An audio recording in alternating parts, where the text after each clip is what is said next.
O Leon Kacoff lançou 3 livros esta semana no Rio de Janeiro. Cinema Sem Fim, Cinema Político Italiano, anos 60 e 70 e Ainda Temos Tempo, que marcou a sua estreia como cronista. Ele é considerado embaixador do cinema no Brasil. Há muitos anos, Leon Kacoff viaja pelo mundo e não são poucas as histórias que ele tem para contar. 15 estão no livro de crônicas Ainda Temos Tempo. Eu estive na fronteira do Afeganistão, no Uzbequistão, na época da União Soviética, e vi coisas que me chocaram muito. Eu vi soldados voltando da guerra, mutilados de guerra, todos do Uzbequistão, e era um país muito fechado na época, e já lá atrás já se dizia, durante a União Soviética, que a União Soviética iria explodir e que a culpa era dos muçulmanos, que se reproduziam em maior quantidade que os russos. Eu ouvi isso de burocratas soviéticos na época. Então são registros assim. E também tem registros que cinéfilo adora, por exemplo, meu encontro com Luiz Buñuel, o Fellini. Eu virei figurante do Fellini no Ginger e Fred sem querer. Era a época da 10ª mostra, eu tinha ido ao encontro dele para pedir um pôster comemorativo dos 10 anos da Mostra de São Paulo. E acabei ficando no set 2 dias, virei um figurante do Ginger e Fred. Estou lá na plateia, no cantinho. Tem uma vertente minha de escritor que eu não ousava desenvolver. Agora fico muito feliz assim, com a aceitação. Ele lança um olhar preciso sobre uma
Livro que aconteceu durante uma exposição da obra de Pimenta, no Rio de Janeiro.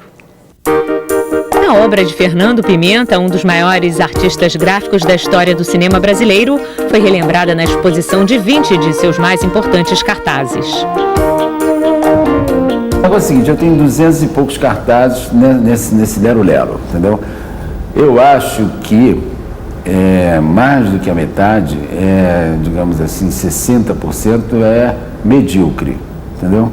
Acho que os 40% são certos, corretos, entendeu? Do ponto de vista da sua função. E 10% geniais. Esses são geniais, não abro mão dessa palavra. Na verdade, a partir dele, o cartaz de cinema tomou o sentido verdadeiro que é. Não é uma ilustração, ele é uma peça, mais do que uma ilustração, ele é uma peça de divulgação, né, mas sempre com um conteúdo artístico muito grande. Quer dizer, ele integra o cartaz com o sentido do filme. Durante a exposição foi lançado o livro O Cinema Brasileiro em Cartaz, que reúne uma seleção de trabalhos do artista. Para fazer o livro foi extremamente emocionante. Foi muito, muito forte o negócio de você se envolver com o assunto de novo e recuperar os cartazes e lembrar das coisas, lembrar das pessoas. E ele está cheio de cartaz, não acaba mais. Quando vejo outro ser humano vendo o livro, meu Deus, deu uma pena danada, uma semana para ver a droga do livro. Eu acho que é muito bonito o resultado, inclusive, dessa reprodução dos cartazes em forma quase que de telas para venda e tudo. Eu acho que uma modalidade interessante para a divulgação desse trabalho que fica meio jogado nos muros, né, nas paredes, e que de repente é coberto por outros e tal. Uma das maiores dificuldades na organização do livro foi encontrar os cartazes, já que grande parte das obras de Fernando Pimenta estava deteriorada ou perdida.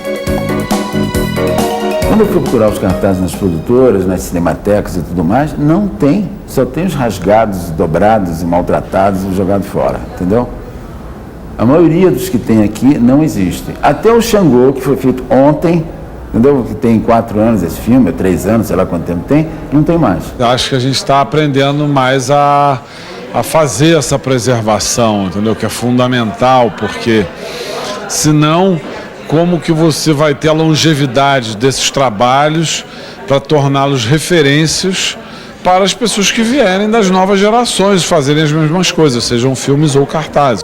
O lançamento do livro foi prestigiado por grandes nomes do cinema nacional que fizeram questão de destacar a excelência do trabalho de Pimenta.